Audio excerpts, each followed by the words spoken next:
Elhamdülillah ve salatu ve selamu ala men la nebiyye ba'dehu ve ba'd. Esselamu aleyküm ve rahmetullahi ve berekatuhu. Değerli Müslümanlar, Allah Azze ve Celle nasip ederse icma konusunu işlemeye devam ediyoruz.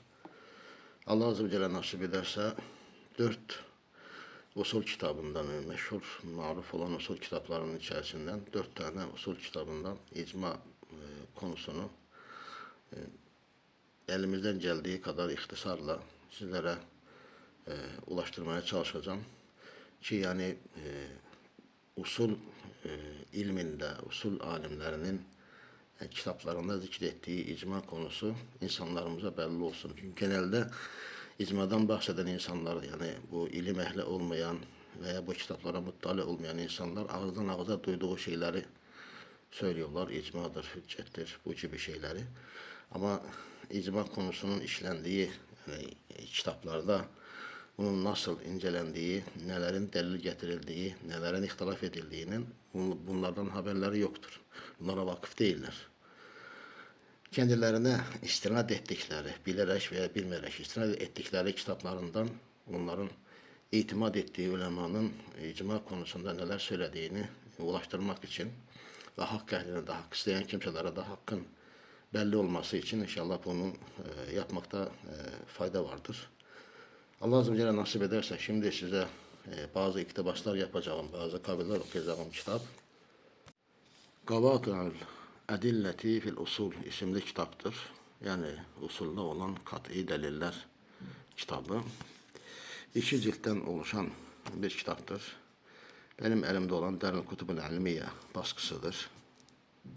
İlk baskıdır. Bu 1997 senesinde, yani Hicri 1418 senesinde basılmıştır. Dediğim gibi Darul Kutubul İlmiye, yani Beyrut'ta, Lübnan'da basılmış kitaptır. Yazar hakkında şunu söylüyorlar. Huve Şeyhu Mansur ibn Muhammed ibn Abdülcebbar İbn Ahmed ibn Muhammed ibn Cafer ibn Ahmed ibn Abdülcebbar ibn Fadıl ibn Rabi' ibn Müslim ibn Abdullah Temimi Ebul Muzaffar ibn Sem'ani. Yani nesebini şöyle takdim etmiş kitabın tahkikini yapan. Burada senete 26 var ve amiye. 426 senesinde doğmuştur. Yani kendisi babasının, yani babasına taben diyelim, babası gibi Hanefi mezhebinde olmuştur. Babası Hicri 450 senesinde vefat ettikten sonra adam Bağdat'a gelmiştir. Bağdat'ta Ebu İshak Şirazi ile karşılaşmış, onunla münazaralar yapmış ve ondan sonra da Şafii mezhebini kabul etmiştir. Yani mezhep olarak Ebu Muzaffer Es-Sem'ani Şafii'dir. Bu kitabı da meşhur bir kitaptır. Usulü fıkıh kitapları arasında meşhur kitaplardan biridir. Şimdi ben size inşallah bu kitabın 2. cildinden sayfa 4'ten okuyorum. Mesele İzâ kâle sahabiyyu kavlen ve zahara fi's-sahabeti ve enteşere ve lem yu'raf lehu muhalifun kâne zâlike icma'en mektu'an bih. Diyor ki sahabenin biri, sahabeden bir kişi bir kavil söylese, bu da sahabenin arasında yani yayılsa ve ona muhalif olan birisi bilinmese, o zaman bu kat'i bir icma olur. Ve devamında diyor ki min ashabina men qala innehu hüccetun ve leyse bi icma. Diyor ki ashabımızdan, herhalde Şafii mezhebini kastediyor. Bazıları şöyle demişlerdir. Muhakkak ki o hüccettir, lakin icma değildir. Kâlehu Ebu Bakr Es-Sayrafi. Diyor ki bu kavli Ebu Bakr Es-Sayrafi söylemiştir. Ve kîle inne hâzâ mezhebu Şafii. Denmiştir ki bu Şafii'nin mezhebidir. لِأَنَّهُ قَالَ مَنْ نَسَبَ إِلَى سَاكِتٍ قَوْلًا فَقَدْ اِفْتَرَى عَلَيْهِ. Çünkü o şöyle demiştir. Kim sükut eden, yani susan bir kimseye bir kavil nispet etse artık ona iftira etmiştir. وَبِهَذَا قَالَ الْكَرْخِيُّ مِنْ أَصْحَابِ أَبِي حَنِيفَةَ وَبَعْضُ الْمُعْتَزِلَةِ. Bu kavli söyleyenlerden biri de Ebu Hanife'nin ashabından Kerhi'dir. Aynı şekilde Mu'tezile'nin de bazıları bunu söylemiştir. Kâlehu Ebu Haşim ve kâlel Kâd Ebu Bakr leyse bi hüccetin aslan. Onu Ebu Haşim söylemiştir ve Kadı Ebu Bakr demiştir ki o hüccet değildir. Aslan o hüccet değildir. Ve huve mezhebu Davud'a ve bihi kâle ba'dul mu'tezileti ve ihtâraha Ebu Abdillah el-Basri. Yani diyor ki o Davud'un mezhebidir. Onu Mutezile'nin de bazıları söylemiştir. Onu Ebu Abdullah el-Basri de seçmiştir bu kavli. وقال أبو علي ابن أبي هريرة إن كان وجد حكما من بعض الصحابة وانتشر من الباقين لم يعرف له مخالف لا يكون إجماعا. Diyor ki Ebu Ali İbn Abi Hureyre dedi ki eğer bir hüküm bulunsa sahabeden veya alim olan birisi sahabeden bazı bir hüküm bulsa ve o da yayılmışsa ve sonrakilerin arasında yayılmışsa ve onlardan ona muhalif bilinmiyorsa bu icma olmaz. Ve in kana fetva ve enteşara ve lem ya'raf lehu muhalifun yekunu icma'an. Yani ikisinin arasını ayırıyor. Eğer bir hüküm olarak yani hüküm yayılmışsa, ona muhalif bilinmemişse bu icma olmaz. Eğer o yayılan şey hüküm değil de fetva olsa, o da yayılsa, ona da muhalif kimse bilinmese de o zaman bu icma olur. Ve akese hâzâ bu İshak el-Mervazi ve kâle yekûnu icma'an. Ebu İshak el-Mervazi bunun aksine gitmiş ve demiştir ki yekûnu icma'an in kâne hükmen ve la yekûnu icma'an in kâne futya. Diyor ki eğer hükümdürse icma oluyor. Yani bunun aksini söylemiştir. Eğer hükümdürse icma oluyor, fetvadırsa icma olmuyor. Burada dipnot düşmüştür. Kitabın tahkikini yapan şahıs, muhakkik. Tahkikini yapan da Muhammed Hasan İsmail el-Şafii isimli bir zattır. Diyor ki i'lem ennehu ihtelefel usuliyyun fi hadihi mes'eleti ala mezahibe hamsa. Diyor ki bil ki usulcüler bu konuda 5 mezhebe yani ihtilaf ederek 5 mezhebe ayrılmışlardır. El-mezhebul evvelu la yu'teberu zâlike icma'an ve la yekunu hücceten. Birinci mezhep budur ki bu icma sayılmaz, hüccet de sayılmaz. Ve huve menkulun an Davud el-Zahiri ve muhtarul İmam el-Razi vel Beydavi. Diyor ki bu görüş, bu mezhep Davud'dan nakledilmiştir, Davud el-Zahiri'den. Ve bu da İmam el-Razi ile Beydavi'nin seçtiğidir. والمذهب الثاني يعتبر ذلك إجماعا ويكون حجة مطلقة. İkinci mezhep budur ki bu icma sayılıyor ve mutlak olarak da hüccet sayılıyor. Mâtel mucmi'ûne ev lem yemûtu ve huve mezhebul İmam Ahmed ve ekseril Hanefiyye. Diyor ki fark etmiyor ister bu icma edenler vefat etsinler veyahut da vefat etmesinler. Bu da İmam Ahmed'in ve Hanefilerin ekseriyetinin mezhebidir. والمذهب الثالث يعتبر إجماعا ويكون حجة بعد موتهم لا في حياتهم وهو لأبي علي الجبائي. Bu da Ebu Ali el-Cübbai'nin yani mezhebidir ki onların yani icma eden kişilerin vefatından sonra onlar yaşarken değil onların vefatından sonra icma oluyor ve hüccet oluyor. والمذهب الرابع يعتبر حجة ولا يكون إجماعا لأبي هاشم والجبائي. Yine de Cübbai ve Ebu Haşim'e göre bu hüccet sayılıyor ve icma olmuyor. والمذهب الخامس إذا كان القول على سبيل الفتوى وسكت الباقون عن إنكاره كان ذلك إجماعا وحجة. Diyor ki eğer bu yani fetva yönünden olan bir kavil olsa ve diğerleri de bunu inkar etmeyip sussalar o zaman bu icma ve hüccet oluyor. وإن كان حكما وسكت الباقون عن إنكاره لم يكن إجماعا ولا حجة. Eğer bir hüküm olsa bu kavil o zaman hüküm olsa ve diğerleri de bunun inkarını etmeyip sussalar o zaman icma da olmuyor, hüccet de olmuyor. Ve huve li Abi Ali İbn Abi Hureyre min ashabi Şafii. Bu da Şafii'nin ashabından Ebu Ali İbn Abi Hureyre'nin yani kavlidir.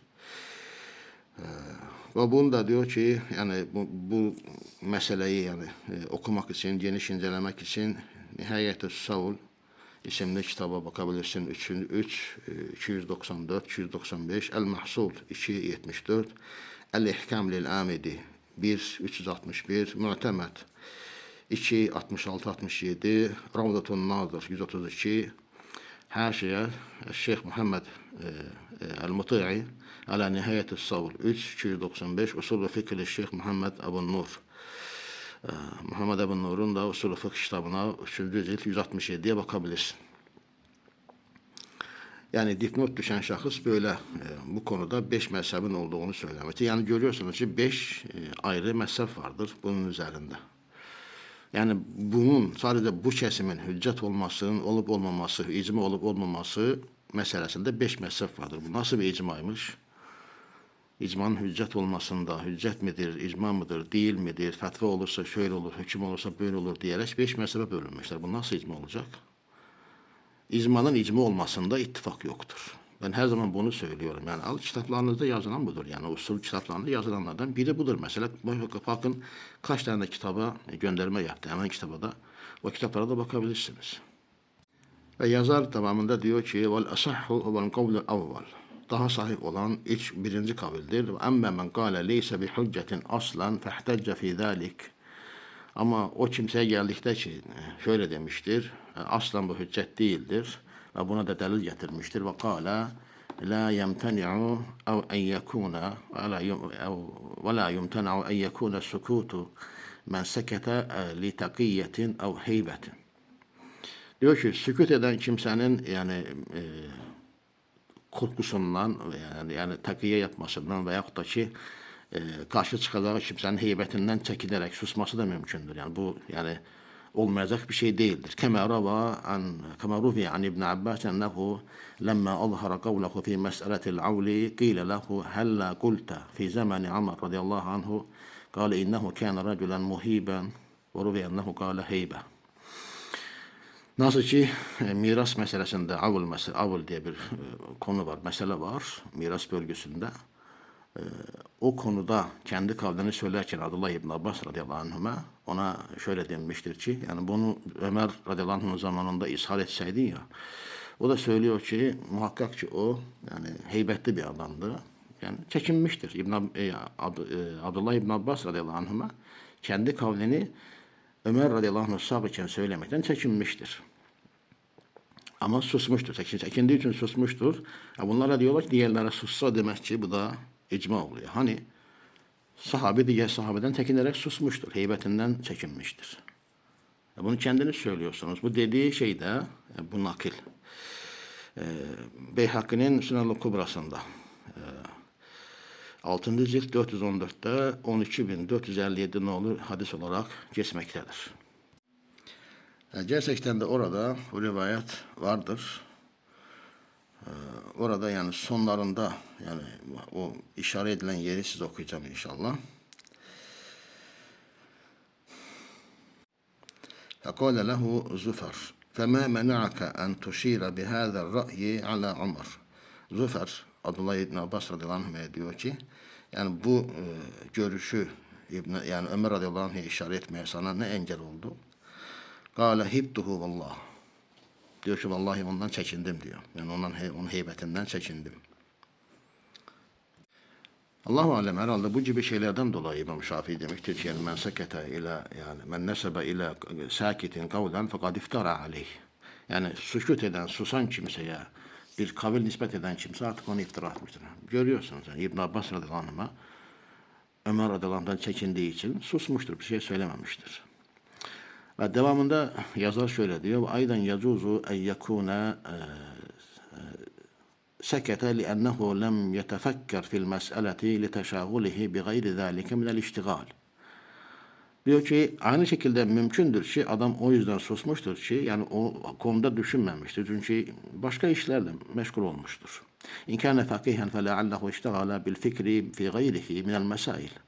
Mesela fakih bir kimse ise başka meselelerin üzerinde tefekkür ettiği için bu konuda susmuştur. لِأَنَّهَا كَانَتْ اَهَمَّ عِنْدَهُ.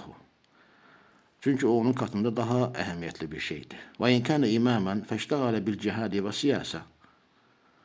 Eğer imamdırsa, başçı önderdirse فَاشْتَغَالَ بِالْجِهَادِ وَسِيَاسَةِ النَّاسِ فَلَمْ يُوجَدْ فِي هَذِهِ الْمَسْأَلَةِ إِلَّا قَوْلَ بَعْضِ الصَّحَابَةِ. Adam diyor imamdırsa cihatla, insanları siyasetle idare etmekle meşgul olmuştur. Ve o meselede de bazı sahabenin kavilleri olmuştur. Ve bu gibi ihtimallerden dolayı diyor ki وَيَقُولُ بَعْضُهُمْ لَا يَنْعَقُدُ الْاِجْمَعُ. Ve bazıları diyorlar ki bu şekilde icma hasıl olmaz. وَاَمَّا مَنْ قَالَ اِنَّهُ لَيْسَ بِاِجْمَعٍ لَكِنَّهُ مَعَ ذَٰلِكَ حُجَّةٌ. O kimselere geldikdə ki, onlar o şöyle diyen kimselere geldikdə ki, o icma değildir, lakin o hüccettir. لِأَنَّ الْاِمْسَاكَ عَنِ الْقَوْلِ فِي الْحَادِثَةِ مِنَ الْمَمْسَكِ يُحْتَمَلُ اَنْ يَكُونَ ذَٰلِكَ لِلْاِرْتِيَابِ فِي النَّظَرِ. Çünkü diyor ki herhangi bir yani hadise üzerinde yani bir söz söylemekten kendini tutmak bu ihtimalle olabilir ki bu şeylere bakmak veya işte onunla delil getirmek meselesinde yani şüphe içerisinde olmuştur. فَلَمْ يَجُزْ أَنْ يَجْعَلَ اِعْتِقَادَ السَّاكِتِ فِيهِ إِلَّا أَنَّهُ مَعَ ذَٰلِكَ حُجَّةٌ. Yani böyle bir durumda yani bunun hüccet yani yapılması doğru bir şey değildir. Ve yine bu kitapta 6. sayfada çok acayip yani bir yer var. Vallahi ben kaç gündür okumuşum bu kavli yani halen de yani tabiri caizse hazmedemiyorum. Böyle bazı yerde böyle başlık koyuyor. Yine yazıyor. Sonra 2 nokta. Sonra konuyu konuşuyor. Böyle bir üslubu var kitabın. Diyor ki enne ehlel icma'i ma'sumuna minel hata vel isma. Minel hata'i vel ismatu vacibetun lahum. Diyor ki icma ehli hatadan yani hata yapmaktan masumdur. Ve vel ismetu vacibetun lahum kema tecibu linnebiyyi sallallahu aleyhi ve sellem. Bakın bak tane tane okuyorum. Enne ehlel icma'i ma'sumuna minel hata'i vel ismetu vacibetun lahum kema tecibu linnebiyyi sallallahu aleyhi ve sellem. Diyor ki icma ehli hatadan masumdur. Yani hatadan korunmuştur. Ve onlara masumluk yani hatadan korunmuş olmak vaciptir. Nasıl ki Nebi sallallahu aleyhi ve selleme hatadan korunmuşluk yani masum olmak vaciptir.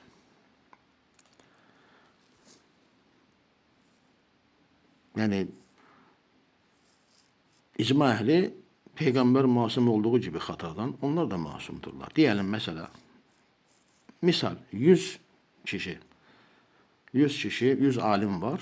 100 alimin 100'ü de nasıl ki Peygamber sallallahu aleyhi ve sellem hatadan korunmuştur, onlar da korunmuşlardır. O zaman peygamber desene. Yani nasıl oluyor yani? Allah Azze ve Celle kendi Resulü Muhammed sallallahu aleyhi ve sellem'i hatadan korunmuştur. Bu alimleri Allah korumuş mu hatadan yani? Böyle bir şey mi var? Kim size bunu haber verdi? Bir de bakın neyle bunu esaslandırıyor. ثُمَّ اِذَا رَأَى النَّبِيُّ sallallahu aleyhi ve sellem مُكَلَّفًا يَقُولُ قَوْلًا فِي اَحْكَامِ الشَّرْعِ فَسَكَتَ عَنْهُ كَانَ سُكُوتُهُ تَقْرِيرًا مِنْهُ اِيَّاهُ عَلَى ذَٰلِكِ.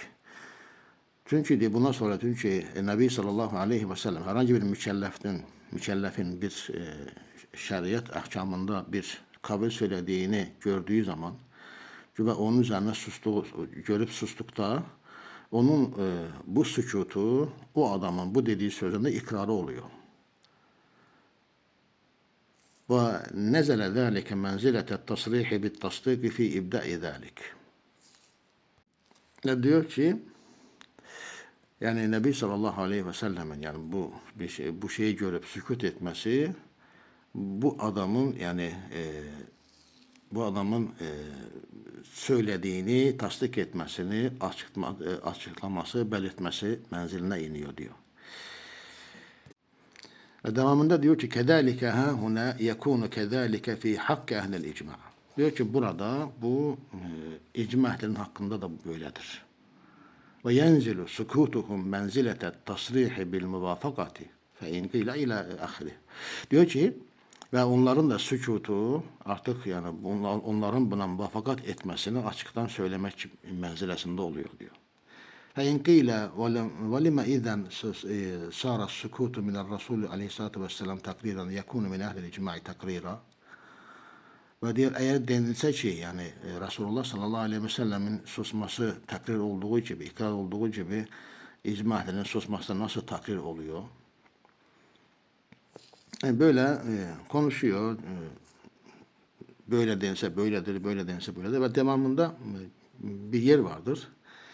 Diyor ki لِأَنَّ اَهْلَ الْاِجْمَاعِ قَدْ عُصِمُوا عَنِ الْخَطَى وَمَنْ عُسِمَ عَنِ الْخَطَئِ يَكُونَ مَعْصُومًا أَيْضًا. Diyor ki icma ehli, ona göre ki diyor icma ehli artık hatadan korunmuştur. Kim de hatadan korunmuştursa artık masum oluyor diyor.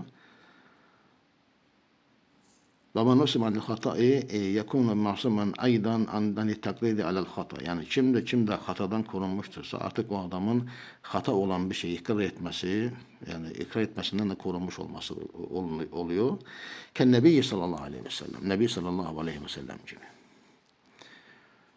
Yani sonunda bunu da eşittik, bunu da bilmiş olduk. Yani icma eden kişiler nasıl ki Nebi sallallahu aleyhi ve sellem hatadan korunmuştur, onlar da korunmuşlardır.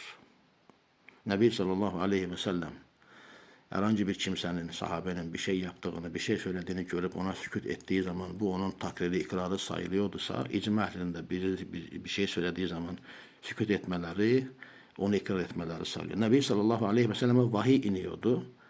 Vahiy ile hareket ediyordu. İcma ehline de mi vahiy iniyor? Burada 9. sayfada bir başlık açmış mesele diye. Ve orada herhangi bir sahabenin yani bir kavil söylediği zaman o kavil de yani yayılmasa, meşhur olmasa ve ona da muhalif de bilinmese bu da icma olmaz diyor. Orada bir yer var.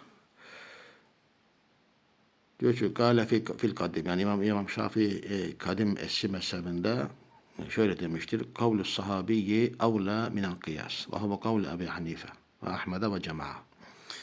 İmam Şafii demişti ki sahabenin kavli kıyastan daha evladır. Bu da Ebu Hanife'nin, Ahmed'in ve bir topluluğun kavlidir. Ve kâle fil cedid el kıyasu avla. Ama yeni yani mezhebinde, yeni fetvalarında ise kıyas daha evladır diyor.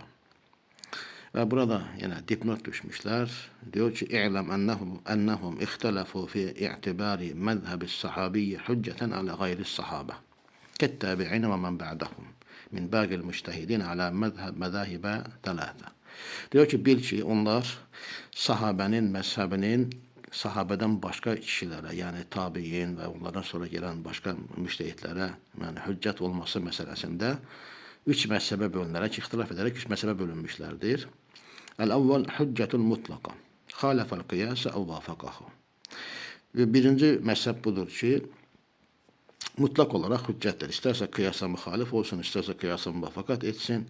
Ve ilâ zâlike zehebe Malikun ve Ebu Bakr'ın Razi من الحنفية والشافعية في أحد قوليه والإمام أحمد في بعض الروايات عنه. Diyor ki bu mezhebi yani bu görüşü kabul edenler Malik, Ebu Bakr Razi yani sonra Hanefilerden Ebu Bakr Razi, Şafii de ondan iki kavlin birinde ve İmam Ahmed ondan gelen bazı rivayetlerde. Bu birinci mezheptir. Mutlak olarak hüccettir. El-thani leyse hücceten mutlakan. وهو مذهب جمهور الأشاعرة والمعتزلة والشافعية في أحد قوليه والكرخي. İkinci mezhep budur ki o hüccet değildir. Mutlak olarak hüccet değildir. O da Eşarilerin cumhurunun, Eşari ve Mu'tezilelerin cumhurunun, Şafii'nin de iki kavlinden birine göre bir de Kerhi'nin mezhebidir. El-thalithu hüccetun in halefel kıyase ve leyse hücceten in vafakahu. Üçüncü mezhep de budur ki eğer kıyasa muhalif olsa hüccettir, kıyasa muvaffakat etse hüccet değildir. Burada yine kitaplar veriyor, oraya bakabilirsin. Nihayetü's Savul'da 4, 407, 408, İhkam-ül Ahkam'la Amide'nin kitabında 4, 201, Muhammed Ebu Nur'un Usulü Fıkh kitabında 492'ye bakabilirsin diyor. Devamında diyor ki yani kitabın yani yazarının sözünü okuyoruz. Yani bu şeyle kaville ilgili yani kıyas daha evladır sahabe kavlinden yoksa sahabe kavli kıyastan daha evladır. Ve diyor ki vahtecce men kâle bil evveli bi kavlihi sallallahu aleyhi ve sellem ashabiken nucumi bi eyyihim ihtedeytum. Diyor ki bu birinci kavli söyleyenler bu hadisle ihticac etmişlerdir. Ashabım yıldızlar gibidir. Onların herhangi birisine iktidar etseniz hidayet üzerinde olursunuz. Bunun üzerine konuşmuştur yazar ve dipnot düşen diyor ki zekerahul Hafız İbn Hacer fi telhis ve kal ahracahu Abd ibn Hamid fi musnedihi yani İbn Ömer ve fihi Hamzatu ضعيف جدا والدارقطني في غرائب مالك عن جابر وفيه جميل بن زيد لا يعرف ولا أصل له في حديث مالك ولا من فوقه. Ve diyor ki İbn Hacer onun Talhis-ül Habir'de yani Talhis'te daha doğrusu zikretmiştir. Demiştir ki onu Abd ibn Hamid Musned'inde İbn Ömer'den rivayet etmiştir. İsnafta da Hamze vardır. Oldukça zayıf kimsedir. Daraqutni'de Garayib Malik'te zikretmiştir Cabir'den. Orada da Cemil ibn Zeyd vardır. Bilinmeyen kişidir. Ne İmam Malik'ten de ondan üstte olanların yani gelen hadislerde hiçbir aslı yoktur bunun diyor. Ve zekerahul Bazzaru an Ömer ve fihi Abdurrahim ibn Zeyd el-Ammi kezzab. Onun Bezzar Ömer'den rivayet etmişti. Orada Abdurrahim ibn Zeyd el-A'ma vardı. O da yalancıdır. Ve min hadisi Enes'in aydan ve isnaduhu vahi. Aynı şekilde Enes'ten de rivayet edilmiştir. Onun da isnadı yani oldukça zayıftır. Talhisül Habir'de 4209 210'a bakabilirsin. Yine aynı kitapta sayfa 12'de diyor ki mesele ittifak ahdil icma'i şartun fi in'ikadil icma' ve in khalafe vahiden ev ithnani yen'akidul icma'. Diyor ki icma ehlinin ittifakı icmanın vuku bulmasında, hasıl olmasında, gerçekleşmesinde şarttır. Bir veya iki kişi muhalefet etse bile icma hasıl olmuş oluyor. Sonra bu konuda görüş belirtenlerin bir kısmının ismini zikrediyor. Bazı ihtilafları zikrediyor. Sonra böyle bir şey anlatıyor. Ve emmâ delîluna ennel icma'a huvel hüccetu biddelaîlis sem'iyyeti alâ mâ sabak. O çıkaldı bizim delilimizde geldiyse ki icma yani hüccettir.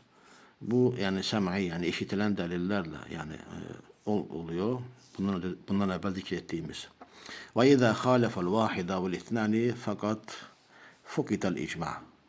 Diyor ki bir veya iki kişi muhalefet ettiği zaman artık icma yok olmuş oluyor.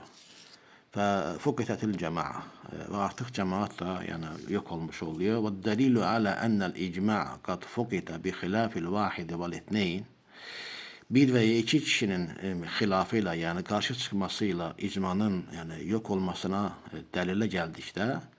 لأن دليل الإجماع قوله تعالى ويتبع غير سبيل المؤمنين. Yani Nisa Suresinin 15. ayetten bir kısmını zikrediyor ki müminlerden başkasının yolunu ittiba ederse ve diyor ki vel elif vel lam vel istigrakil cins ayetteki yani el müminin kelimesindeki elif ve lam ki var bu cinsi istigrak içindir yani tüm müminleri kapsar ve zahirul ayeti iktada cemi'al müminin ve diyor ki ayetin zahiri tüm müminleri kapsıyor. Tüm müminleri yani barındırıyor içinde.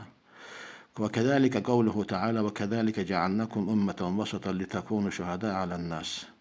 Böylece biz sizleri vasat bir ümmet ettik ki siz insanlar üzerinde şahitler olasınız. Bekara 143. Ve tenavala cemi'al umme. Bu da ayet-i kerimede tüm ümmeti yani içine alıyor. Ve kezalike kavluhu sallallahu aleyhi ve sellem la teştemi ümmeti ala dalal. Ümmetim dalalet üzerine bir araya gelmez ki bu hadiste senet yönünden zayıftır. Bunu biz ettik ayrıca ses kaydında. Ve tenavala cemi'ahum. Yani bu hadiste yani eğer delil alıyorsanız tüm ümmeti diyor kapsıyor. Ve izâ khâlefe muhalifun ve in kâne qalilen fakat fukite içtima'ul umme. Eğer muhalefet eden kimse, herhangi bir kimse muhalefet etse ümmetten artık ümmetin içtiması bozulmuştur. Ortadan kalkmıştır. Devamında diyor ki yine bir başlık açıyor, bir beyyine diye. Böyle de yazıyor yani iki beyle yazıyor, bir beyyine okuyoruz. Yani normalde beyyine yazması lazım. Yani herhalde yazarın usulü böyledir, bilemiyorum. Ennehu izâ kethural muhalifu imtena'a in'ikâdul icma. Diyor ki muhalif olanlar çoğaldığı zaman artık yani icmanın hasıl olması mümkünsüz oluyor. Ve kedâlike izâ qallel muhalif. Muhalif kimseler az olduğu zaman da bu böyledir. Yemteni'u aydan ev yemteni'u aydan ey ba'de en yekûne min ehlil ictihad. O zaman onun içtihat ehli olması mümkünsüz oluyor. Ve hâdâ li'ennel qillete lâ temna'u minel isâbe.